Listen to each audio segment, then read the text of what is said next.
All right, guys. Sorry for the little not fade out there. My computer wasn't necessarily letting me do it, but welcome to another edition of Just a Couple Guys Talking Football. It is the Monday after week 4. Holy cow, I can't believe, like I said the other day, it's flying by.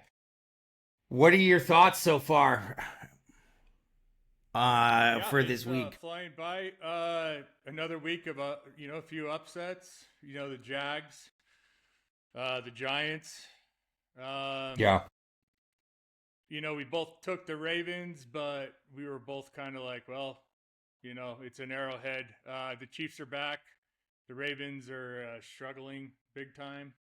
Yeah. Uh, my main thing with last night's game is why do we got to end in a tie in today's NFL? Yeah. It's weird. It's weird. And That's what I I like mean, about college. I just like how college does it. Uh, and I'm not even saying you to start at the 25 like a college. Like heck, start them yeah. at the 50. Whatever. I don't agree with a tie in today's NFL. Really in any sport. Why is a tie acceptable? So I mean, and we're going to dive into that for sure. It yeah, was very disappointing to watch almost 4 hours worth of football to just end in a tie and be like, yeah, well, I guess that's what it was. yep. But let's start off, Monday week after week 4. We've got this, we didn't even touch on the Thursday game. We'll touch on that one briefly. Seattle ended up beating Arizona 23-20 on a last second field goal. I Arizona mean, came back in the last few minutes. They didn't look. yeah. Kyler Murray looked. He was struggling. He's just kind of blah out there. Just not. Even the announcers were like, "Look at his draft class. Look at Josh Allen and them." And they take the team on their shoulders and let it go. And Kyle's just kind of. He's not a rah rah guy. He's just really quiet. Not a lot of emotion. But he came back at the end. That was actually a pretty good game. Um, but You know what? It was good for the fourth quarter, I would say. I yeah, think the beginning of the game, it kind of just was like Seattle was kind of doing their thing. It wasn't a very exciting first half in my mind, but I could be wrong. And then, you kind of hit it on the head. Arizona just does enough to be pesky. They're almost like, hey, hang on, we should turn it on. It's the fourth quarter. Oh, look, we'll tie it up, but don't worry, we'll just give up a field goal to lose. Like to go all the way and do like to get the tie. Marvin Harrison Jr. definitely had a better game after having not a great first half. It seems like they're trying to force the ball to him a little bit as well, and that leads to Kyler throwing interceptions, whether that is Marvin bobbling it in his hands or just overthrowing him.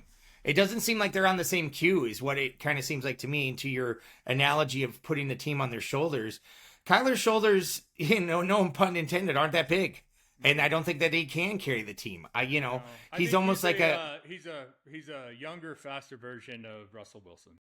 yeah. That's a proud yeah. Without the success, let's not take away. Russell had great success early on in his career, Well, if you and listen and to the broadcast too, a lot of that was their defense and their whole team. it was. And But I think listen, we're there was seeing plenty that of with him. times that yeah, and there was plenty of times that he led amazing drives. It's a funny thing. They kind of said the other day, and I wanted to kind of the argument was going around, is Russell Wilson a Hall of Famer? And I know we have talked about this, but we haven't really touched on it on this show. And I mean, we're going to take a quick segue here, folks, but I would love to hear your thoughts. Is Russell Wilson a Hall of Famer, Tate? I'd have to look at the stats. Yeah. I know his winning percentage is up there. I think he is a product of a very good defense, a great running game, a lot of good players, just a system that was really good because as soon as his defense was struggling, he struggled, they struggled, and then he's just not well liked in any locker room, rather if it's Mm, Seattle, Denver, yeah. the Steelers, the Giant. It's all the same with him, and I don't think he's a bad guy. No. Um, He's I don't just, know. I don't think he he's kind of is. different, Yeah, he has a Super Bowl win and a Super Bowl loss that if they would have ran the ball with Marshawn Lynch, they would have beat the Yeah. Patriots. Yeah. And that's a That would have good point, changed too. everything. That would have changed everything. But Yeah. If he wins the second one there, I think he's yeah, automatic, right? He's automatic. Because my whole thing that I think of, I'm like, okay, people with one Super Bowl. Matthew Stafford to me, he won one, right? I think he's a better Hall of Fame lock than Russell Wilson, which is funny to say yep, because Stafford was a number one overall pick. He should be, right? Russell didn't get Stafford taken had until the some fifth really round. good stats when he was at the Lions too, with Yeah, very yeah, good that's a teams. good point. Stafford's a way better quarterback. So Yeah, one thing I did hear that if Russell Wilson had an MVP, he'd probably be a lock. yeah, yeah.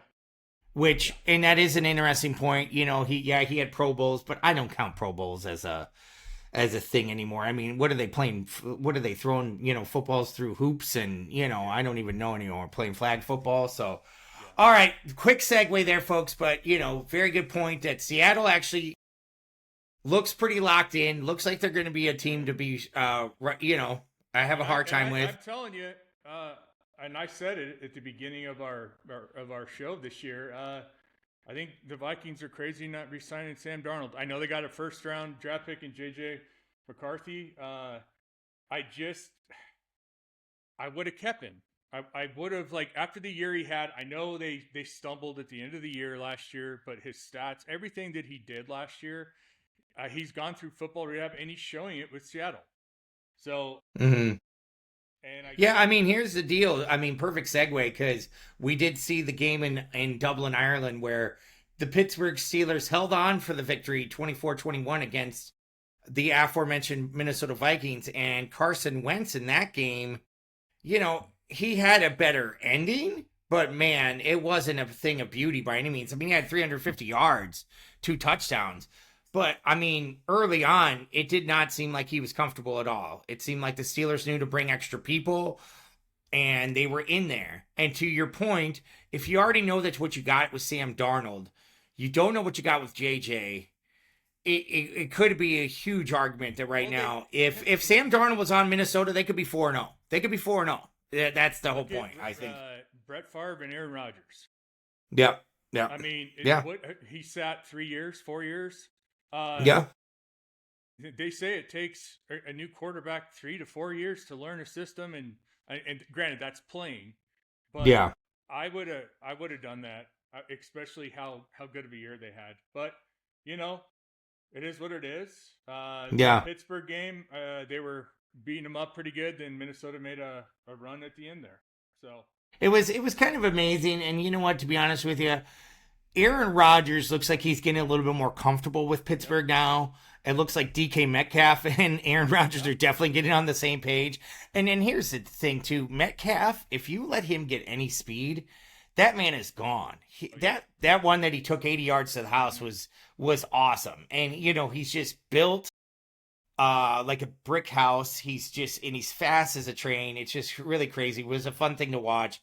Minnesota looks like they're going to be in London next week, so they're actually staying overseas for a week. I'm kind of curious to see what's going to happen with them because if Carson has another loss for them, I wonder how quickly this JJ McCarthy comes back because they have the bye week after next week. What happens after that? Well, it's a very good question. My thing is, too, let's see how Carson looks, but Carson runs the offense better than JJ does. Well, I mean, yeah, JJ looked very inept in the second game. Yeah. I think Carson runs it better. He's just the veteran. Yeah. Leadership, being a veteran, knowing how to read coverages and stuff. Not saying he's a great quarterback. JJ's he's got a long ways to go, and he is very green. Not saying it's not going to pan out, but he is green right now. And here's the thing too. It looks like you said, like Carson can run Kevin O'Connell's offense better because he understands probably the segments that are going on and understands what they're trying to do a little bit better. Now, speaking of younger quarterbacks trying to run a system, the Los Angeles Chargers walked into a trap game and got beat up by Jackson Dart and the Giants 21-18. Yeah, I did say that, these West Coast teams, Broncos included, they don't travel good to the East Coast. And no, you're right. I think they kind of overlooked a little bit. Giants defense is spicy too. They were spicy that game. They weren't against the Cowboys. But they were spicy that game. They were getting a lot of pressure on Herbert. I think it was a trap game. It was an early game too. And I think a lot of that affects. Yeah. Yep. Chargers aren't going anywhere. They're still a good team. They're going to be better for it. It's just the parity in the league. I tell you what. So Well, it's funny because a wise man once told me Chargers are going to Charger. mhm. Okay. And it looked like that was a perfect thing of what happened. Chargers were 3-0. They're walking into the Giants. I was like, listen, I thought the Chargers would win, but was I strong enough to take them in like a suicide pool? I was like, no, thank you. Cross the country at a time slot Yeah, that you're not used to playing in, which is a big deal, folks. When you get used to playing at a certain time, your body gets ready for it. It's a rhythm. yeah. And going against Jackson Dart that there's no film Film on. on. No film on. Goodness Nobody knew gracious. he could No, run the nobody baby knows rate. what. Yeah, Yeah. right. And Now, that the only happens. thing that's, yeah. Oh, it's like when a backup dangerous. quarterback comes in.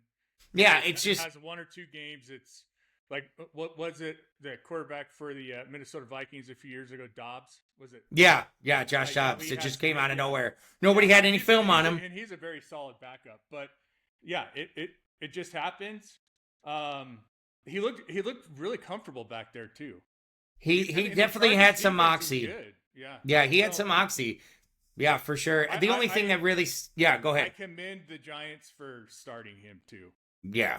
I personally would have Jameis Winston backing up. It sounds like all rumors are they're going to try to trade Russell Wilson somewhere. Yeah. Don't know. That makes sense to me.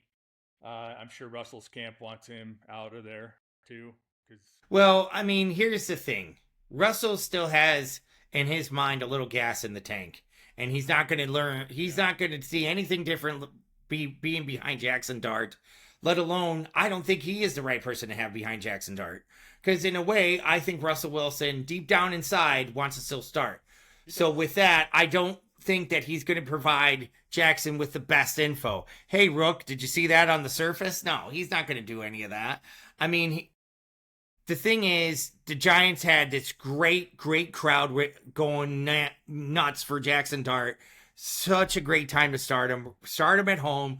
Get them all excited. Because the Giants fans, let's be honest, you had nothing to be excited about before this game. Now, caveat though, losing Malik Neighbors to a torn ACL, what a thing to go. they, I mean, a lot of the players and the players union are really throwing a fit complaining about that field specifically. And I agree with them. I think I think it needs to. It's better. It's better than the old AstroTurf, like what I played on. You know, probably what you. Yeah, but this rubber, the cleats get stuck in it, man. Yeah, they stick, and it's not like grass where your cleats stick and your foot. And you slide. Yeah. You just stop. And right. That's why there's so many Achilles tears. That's why there's so many knee injuries now. ACLs, Achilles, yeah, all of that. And it's just because these guys are so strong too. They're moving so fast that when their foot sticks, their body's still going so fast it's going to tear something. Yeah, these guys are so strong.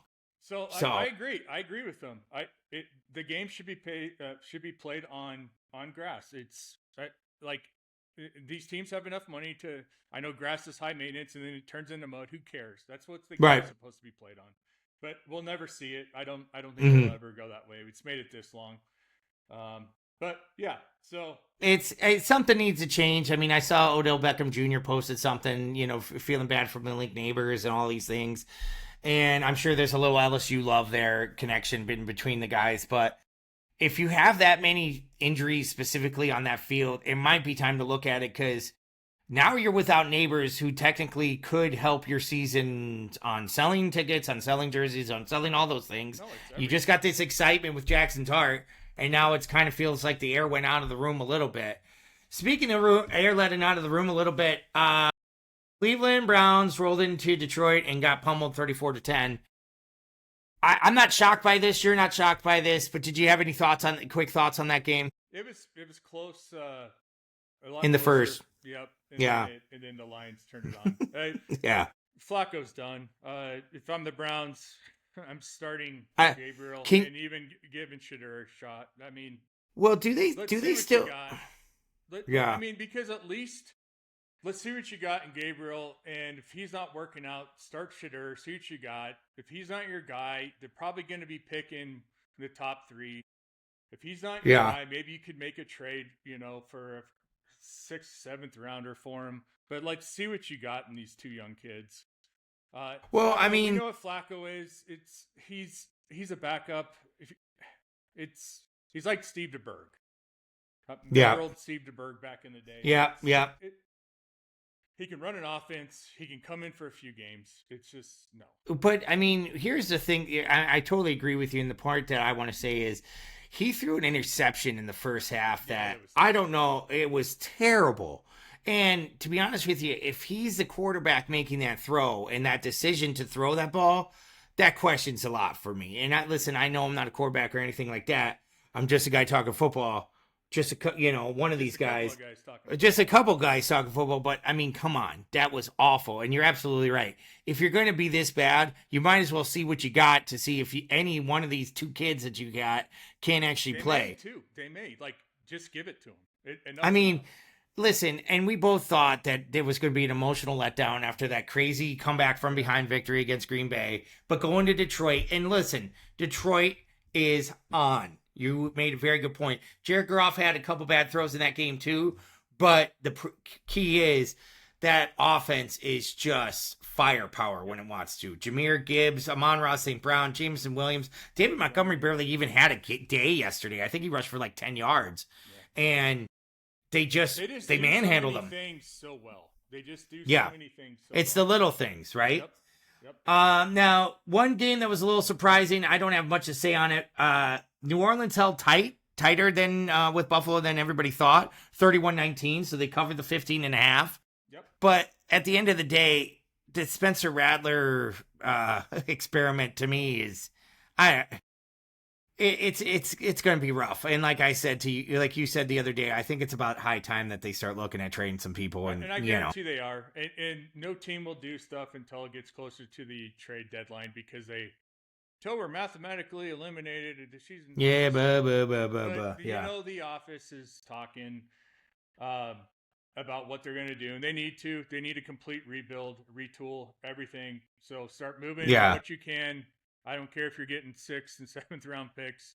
If you can, squeeze out a 5th rounder, go for it. Just get draft picks. You can always trade those and move in the draft because that's what every good team does is they draft well and develop. That's all they need to do. Yeah, the part of the thing too, I feel bad for Kellen Moore because I hope he just kind of keeps his head up because it's going to be a rough year for him. And just keep your head up, man. Keep doing same thing, right? Yeah. You got to change the culture. And you know what? The Saints really haven't changed a whole lot since Sean Payton. Dennis Allen ran a very similar operation to Sean Payton when he was the head coach there. So it's the coordinator. Right, exactly. And I don't blame him for it, but it's time to shake out a lot of that because Sean Payton was there for a very long time too. But needless to say, held on tight, still lost the game. I think it might be a winless season for him. We'll see. It could be. Next up, fun game. Great game. Tampa just will not. Yeah, Tampa Bay 31-25. Fighters, they are so much fun to watch. They really are. Bucky Irving, Ibuka, Mayfield. I like to watch them. And you know what? That Vita Vea on their defensive line is a monster, dude. He's a monster. Yep. I like that guy a lot. They're going nowhere. They're a very good team. They're going to be there fighting right at the end there. Great team, great game. Philly's they're just tough, man. They're experienced, they're tough. They're a good team, and they were doing some crazy stuff on offense too. That looked like they'd line up under the push, and then and they threw it. I like that. So they're really inventive, and they're a well-sound team. They're beatable, but they're. Here's my thought. If you're an Eagles fan, you feel good about it from the side of you won, you're 4-0. But you do have a big elephant in the room, and that is you did not complete a pass for the second half. You did not complete a pass. He was 0 for 8 for 0 yards. You're lucky your defense and your special teams is making a lot of good plays because sooner or later, offense, someone's going to have an answer for that defense and put up some points. Yeah, they'll win next week. They got the Broncos. So. Oh, well, let's not get ahead of ourselves yet. But next up, we have the Atlanta Falcons beating the Washington Commanders. Kate, I And texted yesterday. Yeah, had a great, yeah. terrible game last week. Then comes back and They fought hard, and you know when a team scores 0 points, of course they're going to probably try to put something together, right, and go all out. The main thing I was kind of shocked by was that Dan Quinn's defense had answers for the Atlanta Falcons offense. That was kind of weird to me. yeah, maybe that was a trap game for them. Maybe they came in super confident and Yeah, Falcons, yeah. and they are missing Jaden Daniels. Oh yeah, You can big only time. you can only do so much with Mariota. Yeah, Um, and he fought hard again in that game. yeah, no, You know. I didn't think he played bad, but Yeah. yeah, it was definitely a game we both picked Washington. Yeah.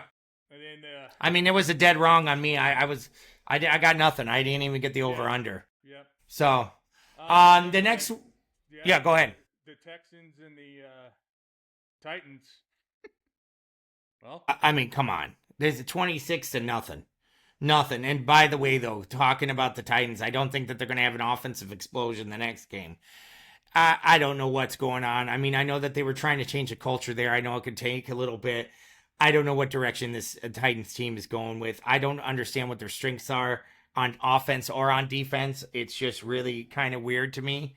So, I mean, Texans they were only up by like 6-0, I think, in the first half. So it's kind of weird to me that they were only winning by that much. Texans, this was your game to get completely right, and it didn't feel like that they took a full advantage of that, if you will. yeah, they got to win. They pitched a shutout. Mm-hmm. Yeah, I mean, yeah, exactly. I just something to me feels like it should have been 52-0 or something, but maybe I'm just getting too greedy for the Titans. They're still a tough team to play against. They've been pretty close in every game. Yeah. Like, yes, they're the last few have been like in the fourth quarter. They run out of steam and they get blown out. But from quite a bit of the game, they make it close. So, yeah. But yeah, well, much else on that. Yeah, I don't have really much to add other than that. I think it's going to be a long year for Cam Ward. I mean, he's learning on the fly. Yeah. But people, for all of this, Cam Ward's going to fix that Tennessee offense right away. Not right away. Sip your coffee for a bit. It's going to be a minute. New England taking down the Carolina Panthers 42-13. Not a shock here for New England to win for us. I thought Carolina would keep it close because they were on that trend. But they got their doors blown off by Drake May and this Patriots offense. Do you see the Patriots starting to buy into Vrabel and Josh McDaniels? I do. They got two tight ends that they make. McDaniels is starting to kind of use a little bit of Gronkowski and Hernandez type deal with it. I think they're on the upward trend. I think. Do they play Buffalo this week? I think you might be right on that. Let me just look at it real quick. Keep going. Yeah, but I think they're on the up and up. They're buying in. They're getting the experience. They lost a tough game the week prior to the Steelers. That arguably they should have beat the Steelers. So they're just a team that's learning how to win again. They got a great offensive coordinator, a great coach, head coach, and there was a Stephon Diggs sighting too. He finally had a game for him. Yep. I mean, he over 100 yards receiving. I think a touchdown or two. They do have the Bills next Sunday night, so yeah. Hey, the only way to prove it is to take down the bully in the playground. And right now, Buffalo's 4-0, and they're feeling it. I don't think that they, they were in trouble against the Baltimore game, but I don't think they've really felt the pressure in any of these games since. Mm-hmm. So, all right, next up, we saw the Indianapolis Colts get taken down by the Los Angeles Rams. Really good game, 27-20. Stafford throws like an 80-yard bomb to end the game. What are your thoughts on this? Do you think the Colts are still believers? I do. Okay. I think the Colts are still a good football team. I think the Rams are a good football team. I think the Rams are just a little bit better. The Colts are right there. Daniel Jones is playing great. Whatever they got with him is working really well. I think they're going to be just fine. Okay. In fact, I kind of see them taking the division just where Houston's at right now. Yeah. I mean, you might be right. Houston's 1-3, Colts are 3-1. I don't see it with Houston right now. So, yeah, I mean, what they're doing. They got a great tight end. They got a great offensive line. Their defense is spicy. They got a great running back. Stuff's working for them. They're tough. Hey, listen, Jonathan Taylor, I think people forgot about him because he was hurt for a while, or, off and on for the last couple of years. Daniel Jones, 2 interceptions this game. I think it just goes to show you the Rams' pedigree is up there. They took Philadelphia down to the wire last week. They go home. They get a hot Colts team in, and they find a way to beat them. And the defense and the offense both made plays on both sides. I think you're going to see this Rams team start clicking a little bit more. And I think they're gonna click. They'll preview ahead. I think they're gonna click just fine against San Francisco this week. Oh, yeah, San Francisco's there's something off with them. Yeah, speaking of them, 26-21 losers to the Jacksonville Jaguars. Tate, what'd you see in this one? Yeah, I didn't. I thought San Francisco would win. I thought it would be a tight game, but pull it out at the end. Yeah, I didn't see the Jags doing what the Jags did. Jags got something going. I don't think they're world beaters, but they got something going. Hey, they're 3-1. They got something going. They're 3-1. Yeah, and I just think San Fran is just. I personally don't think Brock Purdy's the answer there. And with all the injuries they got, they got to be in not great cap space with all their players. Yeah. I think you just got a bad feeling about them. Yeah, I think they're on the downward spiral. Yeah. Yeah, I mean, to their argument, San Francisco's 3-1 as well. Yeah. But they've gone down to the wire with a lot of teams. They could easily be 1-3. I think they've only really beat the doors off of one team. I mean, does Brock Purdy look that much better than Mac Jones? Honestly? Listen, if you want my opinion, he can run around the pocket and create, some space a little bit better. But I mean, listen, you beat the Seahawks 17-13. Then with Mac Jones, you beat the Saints 26-21, and then you beat the Cardinals 16-15, and then you lose 26-21, which is really weird to say because it's not a regular score. Listen, I don't know what the answer is there. The only thing I do know is that injuries are going to already bite them, and they have on the defensive side of the ball. Ricky Pearsall is a good wide receiver. He's been playing good for him. McCaffrey. I'm waiting for the other shoe to drop. Like, when's the next big injury? Okay, they lost Bosa for the season. When's the next one? When are they going to lose the next one? But, you know what? Is Brock Purdy the answer? I don't know. I mean, I don't think I would have given him all of that money because I don't understand. I guess, where was the rush? They wanted to just do it because he took them to a Super Bowl? It seems like sometimes these teams are kind of caught up into this like, hey, underpaid. He was Listen, I'm not saying that he wasn't, but was it worth $50 million to sign Brock Purdy? I mean, because let's be honest with you, Tate. His agent came in. Well, I mean, but let's just say he goes to free agency. What's he going to get? Is he going to get 55, 60 million on the open market? I highly doubt it. But you know what? These teams get caught up. Probably just like Miami, it's an argument with Miami. They went ahead and paid Tua. Was Tua worth it? I don't know. It doesn't look like it right now. And to your point, yeah, could they maybe get more out of Mac Jones and Brock Purdy? They might. Mac Jones runs a system, and I'm not saying Brock Purdy doesn't, but it just doesn't seem like he's got that next level tick up to like, hey, I'm going to win the game now. The reason why he did very good as a rookie and the year after that, he's done really well, but they also had some major, ridiculous firepower and a great talent. They had talent. They were loaded. Talented, beyond talent. He played his butt off. He did, but I just don't see him as that franchise quarterback. Right. I listen. I can't argue with your logic there. Speaking of logic, I almost didn't. This one was illogical to me. Bears win 25-24. Yeah, it wasn't pretty, but hey, I'll take a victory anytime. Absolutely. Anytime. Like I talked to you briefly today.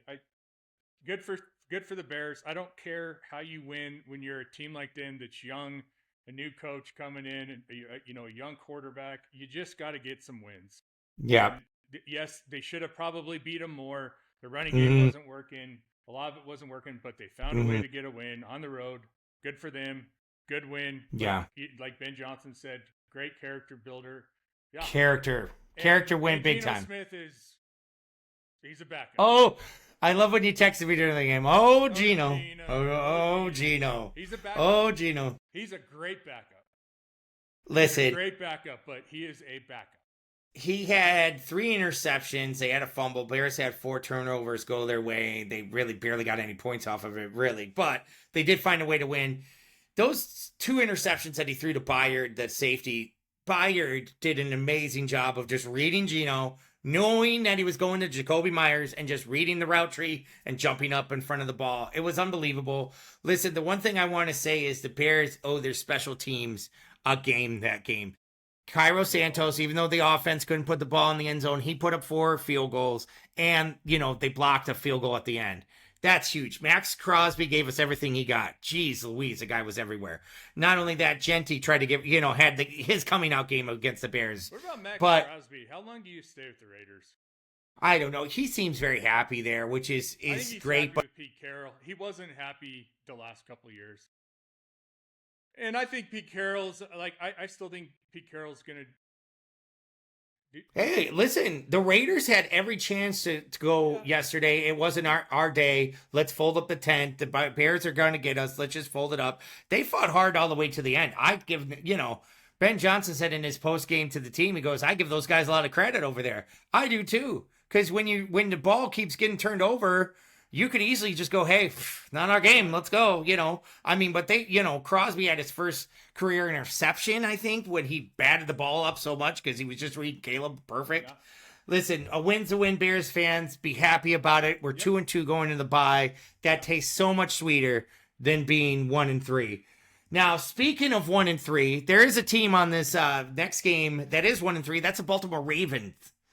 And, Kansas City came out. They won. So they're 2-2. So, Kansas City's back. Yeah. They're back. In fact, we made our picks last Thursday. Mm-hmm. We both were suckers. We were both suckers. Yep. Yep. I got suckered into it. But I did say that I'm never rooting the Chiefs out until they're mathematically eliminated from the playoffs. They're back. Huge win. Yes, the Ravens D is having a lot of holes. They're not playing like they normally do. I still don't understand why in the heck they're not even trying to run the ball. I know Derrick Henry's fumbled the ball the last 3 games. I don't care. He's a veteran. He's a stud. Get him going. Lamar's not having a great – well, statistically he's doing okay, but it's not working. Run the dang ball. That's what you guys are built on. Run it. And they just refuse to do it. The last 2 weeks I've watched. Listen, Patrick Mahomes was vintage Patrick Mahomes yesterday. 270 yards, 4 touchdowns. Yeah. Lamar Jackson had 100 receivers he hit too, by the way. Yeah. Right. They're going to figure it out. Yeah. He is the best quarterback. I always defend Joe Burrow, but he's out. He is the best clutch quarterback we have right now. And he just sees it, man. He just sees it in a different way, and he can just pull it in. The thing that I'm telling you, and that's another thing with the Chargers too that I didn't get to. Just bumping back real quick. Yeah, go ahead. Is the Chargers have played in what was it? Was that 4 close games now? Chargers have been living dangerously. They have. I mean, yeah, they've. They won the Broncos. I forget the other victory. But whatever. But so it's going to be the Chiefs and the Chargers for the division. And the Chiefs they're back. They're back. And I don't know what's going on with Baltimore. Maybe Baltimore time is. There's still a lot of football left, but they're 1-3. Listen, I'm going to say this. I totally agree with you. That offense runs so much better when Derrick Henry is chugging that ball down the field. And he, for an older guy, he can bust a 70-yarder whenever he wants. Yes.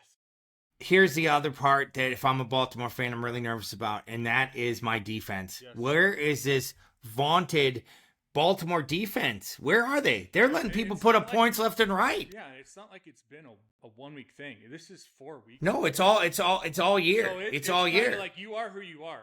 Like you are who your record says you are. Right. And that's exactly where they're at right now. They're this is 4 weeks now in a row. Their defense has given up a lot of yardage, a lot of points. There's something off. I don't know if it's maybe it's their time. It's still early in the season, but they're at a 1-3. A 1-3 start. And I wonder what the stats are of 1-3 teams that make the playoffs. Well, here's the part that I find interesting is that the Ravens are right now giving up the second most yards in the air, which is, for a secondary that's supposed to be feared. I'm not seeing it. Kyle Hamilton, great guy, awesome safety. Nobody's scared of him right now. Nobody's scared of Roquan Smith. I don't know what's going on. I don't know if they don't have the pedal to the metal either, or if teams are starting to kind of get to where, like, hey, if you're going to beat the Ravens, you better just go punch them in the face. Because it looks like the Ravens are kind of like that bully mentality that, like, hey, we're going to win, and you're just going to let us rush. And in the minute when you punch them, they're like, whoa, hey, hang on here. Whoa. I don't know if that's, a great analogy. I think, but it definitely seems like that a little bit. It seems like that the Ravens they can't handle when somebody pushes back. And especially like the Chiefs did not let up. They just kept going. And usually the Ravens are a kind of team that sticks around with them. Now, I know Lamar Jackson left in the third quarter. I think, folks, there was a little bit of rumors flying around that he just pulled himself out, which could have easily been the case because it didn't really seem like that he had anything going that game. To my point about the Raiders, they didn't have any fight or quit in them. Boy, the Ravens seemed like they had plenty of quit in them yesterday. They were like, it's not our day. We're just going to, fold it up. Now, I want to hear your thoughts more. I know we touched on briefly, but a 40-40 tie, Green Bay versus Dallas. Green Bay, a shame on you. You should have won this game. You should have won this game. You were owning this team early on. I don't know what exactly happened that you lost your mind and just let them start throwing the ball all over the field. It's not only that. I talked to you, when I was getting off work this morning. They refused to run the ball until late in the game. Yeah. Like, run the ball. Run it. And that's a great point. It's a West Coast Shanahan offense. Josh Jacobs. Run the ball, play action it. Like, run it. And then what happened when Dallas came back and they were leading? They started running the ball. And it's just like, just run the ball. And that's my whole thing. Ravens, same thing. It just seems like a lot of teams this year are not like, where's the running game? Everyone's throwing the heck out of the ball. Run the damn ball. And I understand if it's not working, and I understand if sometimes your back's against the wall. They didn't even try to develop it. And that's what the Packers do. Yeah. So exactly. Yeah, and then like I said. And by the way, they were up one time. Yeah. I think the biggest key, and I don't want to dive into it too long. When they're up, okay, they score their second touchdown. They block the extra point. They run it back for 2. I think right after that, the Dallas Cowboys are like, hey, we're not out of this game yet. Because I think in the mind of the Packers, if they go up 2 touchdowns there, they're probably going to start running the ball and all this stuff. I think when it became 13-2, it kind of shocked everybody's system. It was like, wait a minute. I don't know if this is going the way we want. And then all of a sudden, boom, you see what happens. Blocked freaking extra point. And to run back for 2. Yeah. It's just, but like, run the football. Like, to your point, Josh Jacobs did not start going off till the second half when all of a sudden it's like, hey, well, we better start running.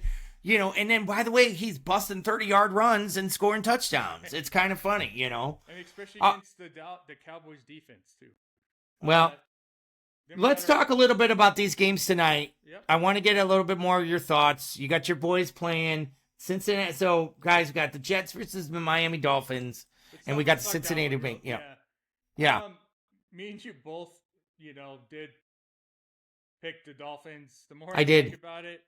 Jets might do it. You liking the Jets, huh? You wanting to change your pick, aren't you?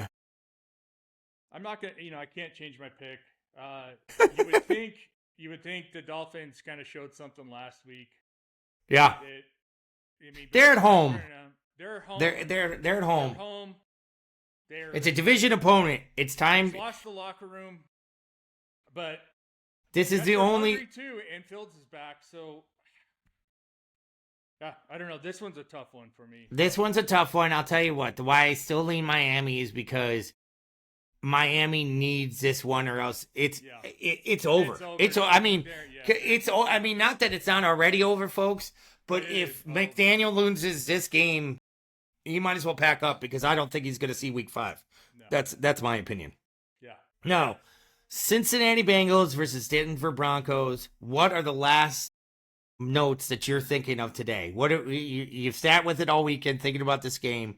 What have you got? I think they should win this game handedly. I still had Cincy covers because I think I think there's going to be some mop up time, but like I'm just telling you, this defense or Sean Payton's offense is just off, and I put it all on Sean. Yes, Bo is missing, but it's like I heard a great analogy this week on Bronco Talk Radio that it's like you have this complex verbiage that he does as a paragraph. He puts it all on Bo Nix. He's not mentoring this young quarterback and making it easy on him. He's putting the entire playbook on his back. He's got all this verbiage to spit out. They're having problems getting the freaking playoff in time because it's so goddamn the verbiage. And then there's a new package per player, per play. Every play is different with new players. No one can get a rhythm. It's just so complex right now. And Sean Payton is 30-30 in his career in the month of September. It's because of this crap. He has his slow starts, even though he's like, by golly, we need these fast starts. So I'm hoping they finally commit to the running game and make it easier on Bo Nix. Instead of like all this complex stuff. Hey, you need to check this at the line of scrimmage. You need to check this. Oh, crap, you got to get the ball off. You don't even have time to freaking really review the defense. So I think they should have a freaking good game. But I'm just telling you, this offense is just, in the first 3 weeks, has just showed me not a lot of good stuff. And I put it all on Sean Payton. So I think they win. I think that the Broncos win too, and I think that this is the part, and I know I said this earlier this week. Listen, J.K. Dobbins is healthy right now. I would put so much of that running game on J.K. Dobbins and so much of this offense on J.K. Dobbins and have Bo fill in after that. To your point, get the running game going, Sean. Because I don't think Cincinnati, they're not good. Right?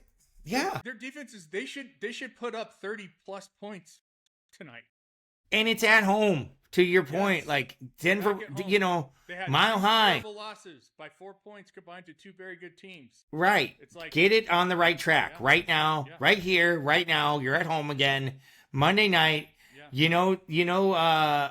Mile High is going to be rocking. Yeah. Sean, take the energy, run the football. And yes, I think if this Broncos defense does not tee off on the Bengals, because I don't think the Bengals are the same without Browning.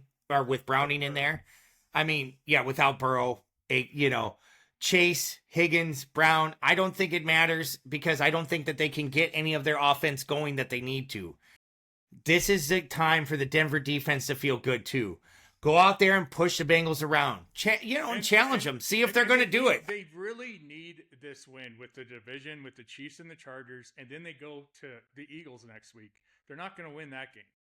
They're not going to. They don't match up with our defense. Is not a great run stopping defense. So they really need this win. They really have. This is honestly a must win for the Broncos. It's still a must win. I like it. No, I like it. Hey, listen, I can't disagree with you because I think that you're right. That it's like this is a team that they should beat. Now, if Joe Burrow was there, I could argue that maybe Bengals give me some worry. Not with Browning. And I know that it was just one game against Minnesota, but man, they looked inept, and I'm really curious about what they're going to bring against a better defense tonight, because the Broncos defense is legit, and especially legit, ranking against the pass. Against the pass, they're pretty legit. And I would say that is the Bengals defense. They're in the high 20s. So right. I mean, and here's the deal: the Bengals offense runs off the pass with a quarterback that can't necessarily pass that well. Yep. I think that this is where Denver should get right. Yeah, and still the problem with Denver's D is the inside linebackers. They can't cover anybody. They don't have anyone to cover. Like I'm telling you, it's been this way for 10 years since Trevathan left to the Bears. Okay. But they're building. Yeah, he was a good little find for us, by the way. We loved him. We loved him here. Yeah, he was fun. But no, like I said, I think they should win. It's just okay. And I'm with you. Even if it's an ugly game and they get, I just get the win. I don't just care. Get the win. Just get the win. Sean, get that 2-2. And by the way, I'll be honest with you, Tate. The one thing I will say is the Eagles are teetering on having a loss sooner or later. The Eagles will not go undefeated this year. Let's be honest with you. You got to travel out east. I get it, but I'll be honest with you. These Eagles are going to fall to somebody, and it's going to be soon because they're definitely playing around with the point of they're going to trip over themselves and fall flat on their face. Now, folks, I will be honest with you. Someone's been hot in the gambling world lately, and that is this person sitting across from me. He's been hitting parlays left and right, and we've been playing on when we're going to talk about him on the show. Well, I think it's time that we give these people some Monday peas with Tate. Let's give us some parlays. Tate, talk to me, Goose. I would have hit the good one last night that you copied.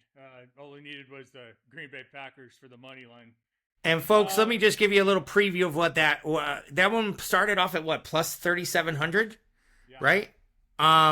It was Jacobs for 60 rushing yards, Jordan Love for 15 rushing yards, Javonte Williams for 60 yards rushing, Jacobs for 15 yards receiving, and a Jacobs anytime touchdown with the Green Bay money line, but that actually got voided, so it made it plus 2,700. Yeah. Well, here's what I got for the Bronco game. Okay, this is a big parlay. Okay, hit it. Okay, I got Bo Nix rushing yards, 15 plus. Bo Nix passing touchdowns, 1 plus. Marvin Mims, 15 plus receiving yards. Troy Franklin, 25 plus receiving yards. T. Higgins, 40 plus receiving yards. Cortland Sutton, 40 plus receiving yards. Bo Nix, 180 plus passing yards. Denver Broncos money line. And J.K. Dobbins, anytime TD score. Woo! What is the plus on that one? Talk to us. Well, I left out the T. Higgins. Anytime? I had a few more, but yeah, that's what I'm confident of. But yeah, that's a plus. And Bo Nix, so anytime. So you're playing on Bo Nix running one in. I love it. No, Bo Nix anytime, right? Yes. Yeah. So, folks, just to cue you in, that's plus 60,000. So, listen, I can't help but copy it right now. And if not, bet on it, a $2 bet on it for freaking. Listen, he hit a plus 3,700 last night, folks. We got to keep him strike while the iron's hot. That's all I'm going to say. Keep it rolling. Tate, anything else to add before we say goodbye today? No, go Broncos. Hey, you're gonna see a different side of Ryan Tate, listeners, if they pull one off, if they poop in their pants tonight. Oh yes, we have not had the long Broncos rant yet. Believe me, folks, it is coming.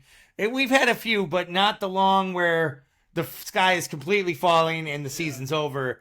Which, if they do lose this game, I could see coming on the next show. Just to give everybody a heads up. Well, folks, thank you for joining us on Just a Couple Guys watching talking football. We enjoy the Monday night games. We will be back this Thursday to give you our Week 5 Ps with PJ and Tate. But other than that, we are out. See you. All right.